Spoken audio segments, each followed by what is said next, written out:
My name is Rim. I'm a software engineer at Block Scout, and which is an open source block explorer. And today I want to invite you to try to verify a couple of contracts along with me.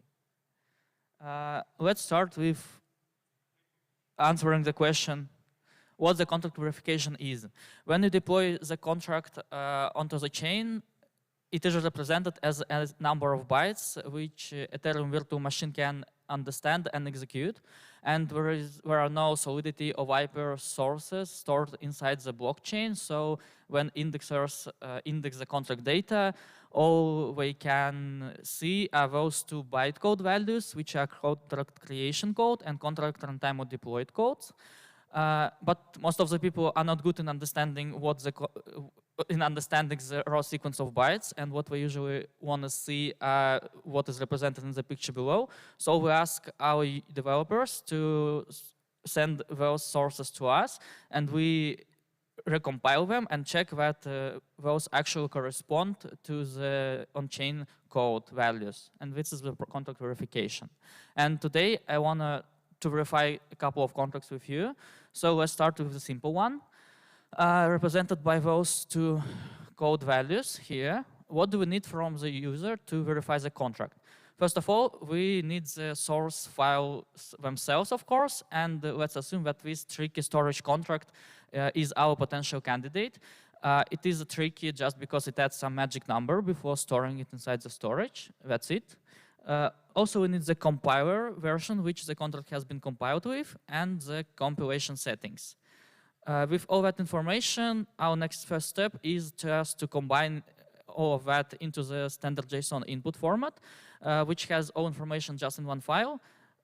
We submit this JSON to the compiler, and what it returns us back is the standard JSON output, which is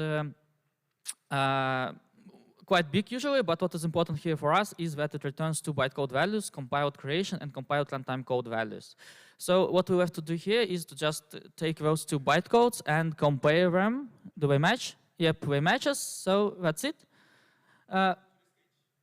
Actually, is it always that easy to verify the contracts? Well, let's look at a little bit more complex example here, which is where we used as external library for making the addition operation, and external libraries as the contract codes, which are deployed once at some address, and when our contracts can link their addresses inside themselves and reuse their functions by delegate call opcode.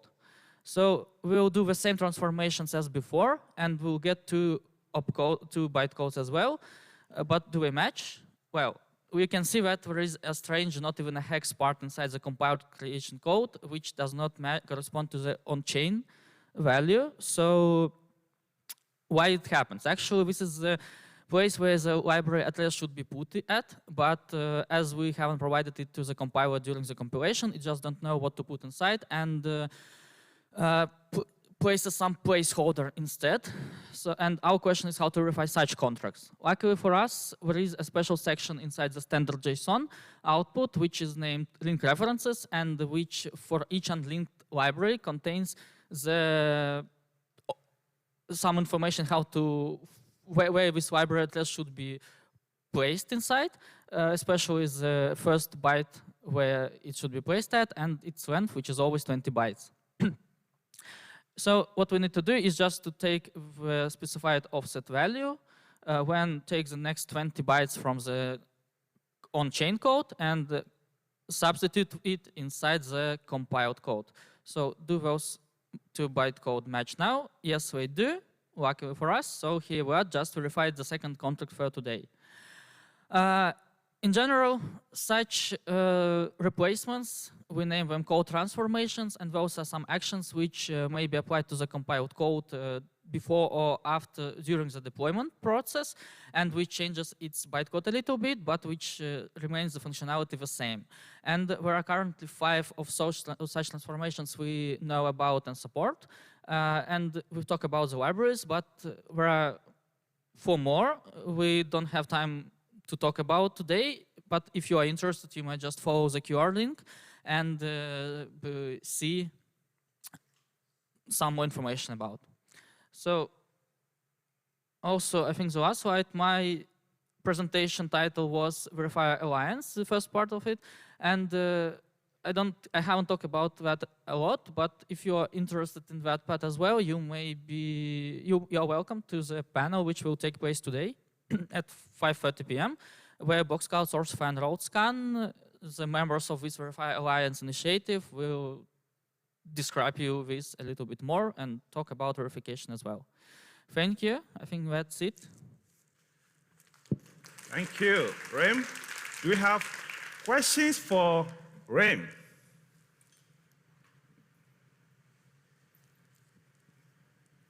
Oh, okay. Is this a mic too? This is pretty awesome, actually. Why is it so difficult to have decentralized contract verification, right? We use services like Boxscout, Etherscan, but why, after all these years, is the experience still so bad in general? Well, I think it happens a lot because you have to store this contract somewhere, first of all, and there is Sourcify which tries to decentralize the storage process itself. And but actually, what is more important here, there are a lot of different formats, and all like different explorers use their own formats to store this data inside. Sourcify uses its own data, and one of this Verifier Alliance initiative's idea was to develop the schema in which all contracts should be stored at.